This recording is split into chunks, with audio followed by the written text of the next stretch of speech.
Ben oui. Dans le maire de Latte, c'est du cérémoniel, je peux le dire ailleurs, hein. Il faut instaurer cette vidéosurveillance un peu partout. Nous avons, vous vous rendez compte, nous avons la possibilité, par la base, de programmer un numéro de voiture que nous savons trouble et autres, et nous avons une alarme qui sonne dès que la voiture se présente sur le territoire de Palavas. Je le dévoile ici, mais je vous le dis. Donc la sécurité, c'est extrêmement important. Et puis je suis pour la police de proximité. Pourquoi? Parce que la police de proximité est une police qui écoute les gens, qui entend ce qui se passe, et ainsi de suite. Et là-dessus, on peut réagir. La police de proximité est essentielle, et je crois qu'il faut le faire. Et puis, je vais vous le dire aussi, je suis pour la révision des accords de Schengen. Il y en a un qui l'a dit avant moi. Mais les accords de Schengen, c'est quoi? C'est un accord qui dit chaque pays surveille ses frontières. Mais qu'est-ce que vous voulez qu'un pays là-bas, à l'est de l'Europe, il s'en fiche complètement de ses frontières? Parce qu'il sait très bien que les immigrés qui rentrent dans son pays, ils n'ont qu'une idée en tête, c'est venir en France. Donc ils s'en foutent de la frontière. Et oui, et on s'en rentre, on dit où vous allez, je vais en France, bon, on n'a pas pu passer, allez-y. Et tout le monde vient dans le coin. C'est pas bon ça, parce que la France a eu beaucoup de moyens, mais n'a plus maintenant les moyens d'accueillir toutes les misères du monde. Et il vaut mieux aider ces personnes dans leur pays, qui sont d'abord plus heureux, que de les faire rentrer comme ils rentrent actuellement. On ne sait pas quel est le nombre, enfin on s'imagine bien. Des étrangers maintenant en France, il y en a des millions et des millions. Et donc par conséquent, la France doit garder son authenticité. Nous sommes français. Et dans ce domaine, d'ailleurs, il faudra qu'un jour on repense un peu le droit du sol. Parce que deux personnes, mais oui, deux personnes arrivent de l'étranger en France, il faut un petit, très bien, c'est parfait. Et puis le petit est français. Non, ça ne se passe pas comme ça. Je pense qu'il y a un droit du sang qui est important, que nos ancêtres se sont battus, qu'on a fait une France qui est comme elle est, et que maintenant il faut mettre un petit peu des barrières, sinon notre France, c'est pas celui qui est fier, et bientôt nous n'aurons plus du tout une France à notre... comme nous le souhaitons. Et enfin, je voulais dire que le net, moi je suis pour Internet, c'est quelque chose de fabuleux. Internet, c'est d'avoir tout dans sa salle à manger, dans son bureau, un truc, on appuie là-dessus, on a toute une bibliothèque du monde. Mais attention à ceux qui se servent du net, Internet, d'une manière anormale. Et notamment, tous ces terroristes-là qui vont sur le net pour voir les sites où on peut apprendre à tuer, à faire n'importe quoi. Ça, c'est pas possible en France. Nous sommes une démocratie, nous sommes faibles. Si nous ne défendons pas dans ce domaine, nous aurons ces actions que nous avons connues dernièrement, et nous devons limiter. Et nous devons être sévères, parce qu'un pays qui ne sait pas punir est un pays qui est fini. Il faut savoir punir. Dernière chose, et vous comprendrez notre position, nous sommes contre le vote des étrangers en dehors des ressortissants européens. Parce qu'un jour, nous aurons la pression, nous les mêmes, nous aurons 500 personnes qui vont arriver, là on est des immigrés, on arrive à tel endroit, on est étrangers, on est installé un truc, on vous demande telle chose ou telle autre, hein, vous comprenez ce qu'on va nous demander. On nous demandera ceci, cela, et on nous imposera de réaliser des choses pour un vote qui permettra, bien entendu, de passer ou autre. Vous savez, les politiques sont faibles. Chaque fois qu'on peut leur reporter quelques voix de plus, ils disent oui. Mais je crois qu'il faut dire non, non, 10 fois non, au vote des étrangers en France. On n'en a pas besoin, on a déjà le vote des Européens, ça suffit largement. Et enfin, quand j'entends dire pas de justice pour les mineurs, il ne faut plus de justice pour les mineurs, mais vous les avez vus, c'est certains mineurs de 16 ans, 17 ans, c'est pas des mineurs, c'est des jeunes qui sont costauds, qui vous mesurent 1,80 m et qui sont capables de faire n'importe quoi, comme on en attrape souvent. Donc je crois qu'il y a une injustice. Il ne s'agit pas il s'agit d'être juste, c'est le cas de dire. Il s'agit de créer des endroits où on peut retrouver ces jeunes et les remettre dans le droit chemin. Mais il faut quand même qu'il y ait une justice, sinon à ce moment-là, tout ira à volo. C'est ce dont j'ai peur. J'ai peur que la gauche fasse aller la France à volo et qu'on fasse n'importe quoi. Donc je me bats avec Isabelle Guiraud pour que nous gardions l'Assemblée nationale à droite, pour que la France soit gouvernée à droite. Voilà. Et puis il y a les problèmes régionaux. Alors je vais les aborder rapidement parce que je pense que je suis un peu long ce soir. Je ne veux pas être trop, mais on est tellement bien là. Peut-être que le chemin s'est amélioré quand même. Pas si c'est la chose. Alors, il y a les problèmes régionaux. Je voulais en parler de l'autoroute. L'autoroute, c'est fait. Je vous ai expliqué dans quelles conditions tout à l'heure. Bon, elle est faite. Alors il faut les expropriations. Je pense que si on exproprie, il faut le faire avec mansuétude et en pensant quand même qu'il y a des gens qui perdent leur maison, qui perdent leur berceau, un truc, et ça c'est grave. Donc il faut les indemniser. Il faut faire des murs anti-bruit sur cette autoroute et une étude sur l'égalisation de l'air. Moi au départ, si tout le monde m'avait suivi, j'avais demandé à ce que l'autoroute soit au nord de Montpellier. Parce que je pensais qu'on pouvait, dans les garrigues, débloquer des terrains qui auraient été, ça aurait moins perturbé, ça permettait une liaison à 9 à 750 et c'était beaucoup mieux. On ne m'a pas suivi, je ne sais pas pourquoi, c'est vraiment dommage, parce que ça aurait évité beaucoup de casses. Mais quand j'apprends qu'on est en train de faire des milliers de logements entre Montpellier, sur Boisrac, sur Latte, sur Morin, sur Pérol, des immeubles de 20 mètres, 25 mètres de haut, qui vont complètement envahir notre campagne haute, Mont-Laur, Carrefour, Auchan, je ne suis pas en retard, Auchan et autres, je m'y attendais, par des villes, par une agglomération, qui n'a pas réglé ces problèmes, parce que les problèmes ne sont pas réglés. Je peux vous le dire, ils ne sont pas encore réglés. Vous prenez un Métis ne fonctionnera jamais. Jamais.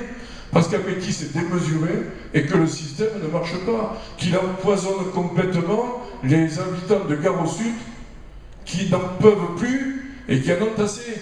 Donc, je le dis, il faudra un jour arrêter un Métis, prendre du recul, essayer de trouver une autre méthode. Essayer de trouver une autre méthode plus adaptée. Ça ne marchera jamais un Métis. Seulement, vous savez ce que c'est. Hein, ils ne veulent pas dire j'ai fait une erreur, je me suis trompé. Alors un Métis, il faudrait avoir les fermenticibles de toute l'Europe pour faire marcher un Métis. Et encore, ça ne marcherait pas. Mais là, bon, pendant les élections, ils mettent un petit peu de Christian Dior, là, ils achètent des fonds de stock, ils se débrouillent. Mais je veux dire, soyons raisonnables, ça fait des années qu'on en parle. C'est comme un Maera. On vous dit Maera, ça sent pas. Mais si, ça sent Maera. Et Maera, c'est pas réglé. Ça ne traite pas le soufre. On n'a pas réglé le problème du soufre. On n'a pas réglé le problème des nitrates, on n'a pas réglé le problème des phosphates. Avec tout ça, vous êtes sûr que Maera, ça tire encore pendant des années et des années. On n'a pas réglé le problème de l'enfouissement des déchets. Regardez à Castries, ils n'en veulent pas des déchets. On leur impose. Mais ils en ont assez. Et on veut nous mettre combien? 100 000 habitants de plus dans le secteur? Mais attendez, où on va? Soyons raisonnables. Seulement, c'est une fuite en avant.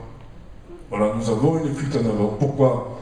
Parce qu'il faut prendre des terrains, les viabiliser, on vend les terrains, on rentre de l'argent, et avec ça, on paie les dettes. Voilà. Et on fait un truc. C'est une fuite en avant. Donc, est-ce que, mesdames, messieurs, on est plus heureux avec 500 000 habitants alors que nous sommes 250 000? Est-ce qu'on sera plus heureux? Moi, je dis non. Si c'est pas bien calculé, je dis non.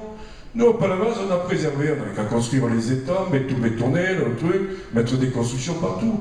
Il faut garantir des endroits de liberté, des endroits où les citadins peuvent s'évader, se reposer un petit peu, aller marcher avec les mamans, avec leurs enfants ou autres, sans voiture, sans rien du tout. Eh bien, c'est pas le cas, mais on a des voitures partout, des constructions dans tous les sens, un petit peu partout. Donc je le dis bien, essayons d'éviter cette gabegie, cette catastrophe. C'est en train de se faire, mesdames, messieurs, sous vos yeux, ici, à Latte, à Boisrac, à Morin et sur Pérol. Et vous allez avoir du béton de Montpellier jusqu'à la mer.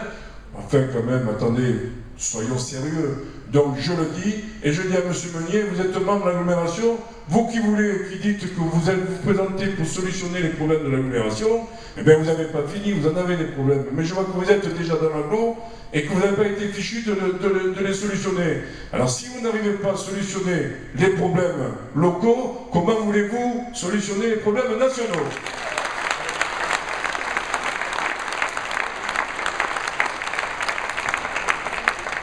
Comme le tram, on nous dit le tramway, le maire de Palavas empêche le tramway à Palavas.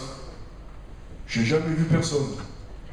Personne n'est venu me parler du tramway. Un jour, j'ai appris qu'il allait finir en race de campagne là-bas, à Pérol. Je ne sais pas si vous êtes allé à Pérol. La fin du tramway, c'est inoubliable, hein, allez le voir. Il n'y a pas un parking. Il y a des cars qui essaient de se croiser parce qu'ils n'en peuvent plus. Ils tournent dans tous les sens, ils se croisent, ils s'engueulent. L'autre jour, ils ont dit à un handicapé dans un fauteuil. Ils ont dit, on ne peut pas vous amener à Palavas, il faut que vous partiez par la route. Pour personne ne partait avec son fauteuil, il pleuvait des cordes, il y avait des voitures, et on ne le voyait pas. Il y en a un qui a eu quand même la charité, avec une voiture, il s'est mis juste derrière. Il a suivi jusqu'à Palavas, c'est une histoire de dingue. Vous n'avez rien, vous n'avez pas de parking pour mettre votre voiture. Quand on fait le tramway, on met un parking où on met les voitures, on prend le tramway. Il n'y a même pas de parking. Si, ils ont dit, si vous voulez aller à la mer, vous pouvez prendre le vélo. Bon, moi je veux bien, en même temps, on prend un vélo, comme ces jeunes qui sont derrière. Mais quand on a un certain âge, pour prendre un vélo, c'est quand même plus problématique. Surtout quand vous êtes passé au champ avant, ou au Carrefour. Ben oui.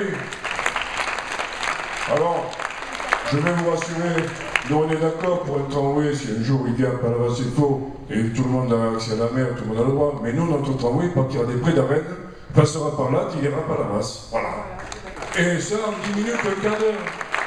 Parce que si vous voulez aller à la mer de Montpellier, en tramway, de Montpellier à Carnon ou à Palavas, c'est faux, il faut 1h15. Faites-le. Faites-le, vous verrez. Parce que maintenant, ça se croise, ça se décroise, alors il faut s'arrêter. Si vous arrivez devant la gare, là-bas, il y a tellement de tramways qui passent dans tous les sens, que là, il ne sait même plus s'il a la priorité ou s'il doit s'arrêter, s'il doit descendre, aller manger, boire une tasse de café.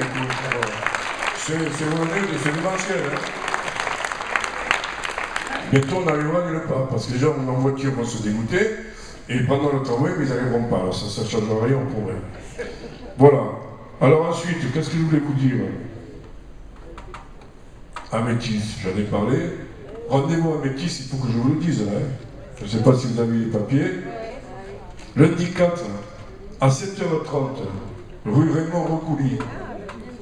On se retrouve, on a un petit déjeuner servi, gratuit. Vous venez tous? Ben oui. Elle va s'occuper de la Métis, vous allez voir. Bon, je crois que j'ai pratiquement tout dit. Si ce n'est que, bon, j'ai vu un village, hein, s'appelle Villeneuve-les-Maglones.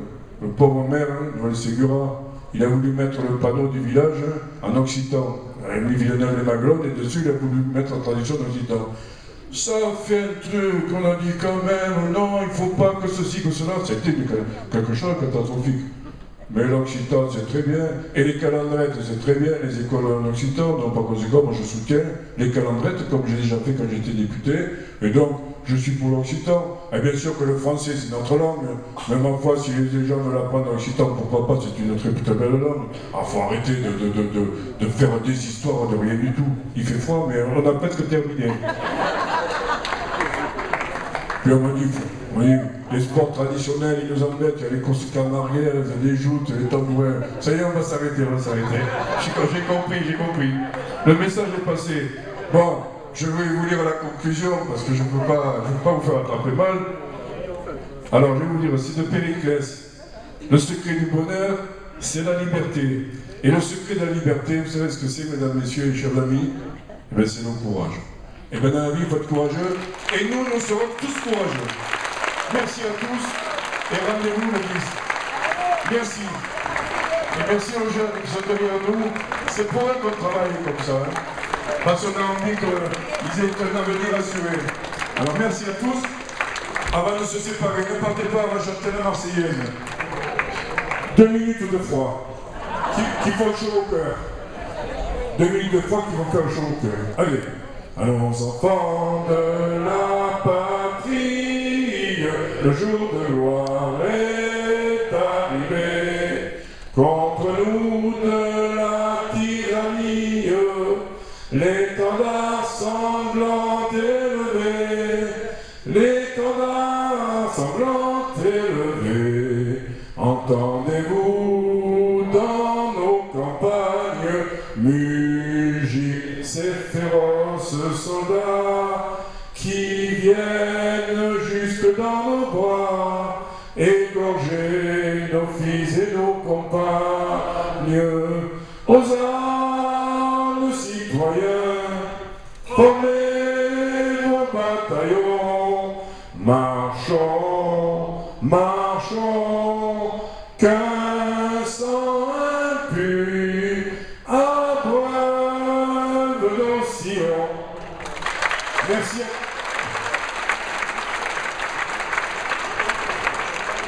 Merci à tous.